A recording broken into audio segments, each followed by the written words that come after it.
तो ये हमारे महामोक चले हुए हैं और हमने क्या प्रण ले रखा है, हमने शपथ ले रखी है, बच्चों ने, हमने, सबने मिलके क्या शपथ ली है। शपथ ये है कि जो हमारे यहाँ टॉपर बच्चा आया है वो निकालेगा रैंक, जैसा कि हम बताते आए हैं, रैंक 1 2 3 यहाँ से निकलेगी। और जो हमारे पास कमजोर बच्चे आए थे जिनको वेरियस एकेडमी ने कह दिया था, उनके माँ बाप ने भी कह दिया था कि नहीं ये नहीं कर पाएंगे कुछ, वो भी हार मान चुके थे, इन पे सब पे लगाओ इन बच्चों पर जिनसे हार मान ली थी इनके माँ बाप ने। अकेडमी जी ने इनको कह दिया था कि 10 साल भी कहीं पढ़ लो तो तुम्हारा कुछ नहीं होना। तो जाहिर सी बात है जब इनका सरकारी सैनिक स्कूल में सिलेक्शन हो जाएगा तो जिन अकेडमी ने कहा था 10 साल भी, तो उनका हिमालय पर्वत पर जाने का समय अब नज़दीक आता जा रहा है।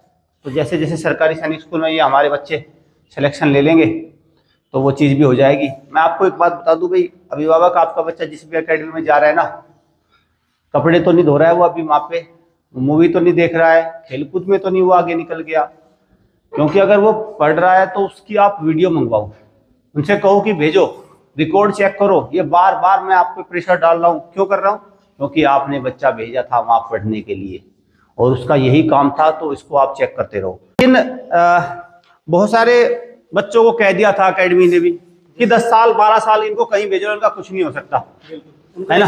उनका 1 साल में हो गया। हाँ, उनका 1 साल में ही हो गया। अब रिजल्ट आ जाएगा जैसे उनके, तो हिमालय पर्वत पे चले जाएंगे वो, चल जाना चाहिए बिल्कुल। हाँ भाई, हिमालय कोई व्यक्ति दावा कर रहा है हाँ 10 साल में नहीं तुम्हारा कोई करा पाने का, और वो 1 साल में हो रहा है, फिर तो चला जाना चाहिए। चला जाना चाहिए। मतलब हिमालय पर्वत पर जब हम जाने की बात करते हैं, इस पढ़ाई के क्षेत्र से संन्यास लेना चाहिए, साधु बन जाना चाहिए, छोड़ देना चाहिए मोह माया, तब यही बात बनेगी। भाई देख लो बच्चों, कर दो इस बार। 9th वाले भी मुझे 200 में से 200 चाहिए, 200 में से 200 सबका सिलेक्शन है। जब ये सेशन खत्म होगा, गेट बाहर का तभी खोलेंगे हम जब एक एक बच्चा सरकारी सैनिक स्कूल में सेलेक्ट हो जाएगा।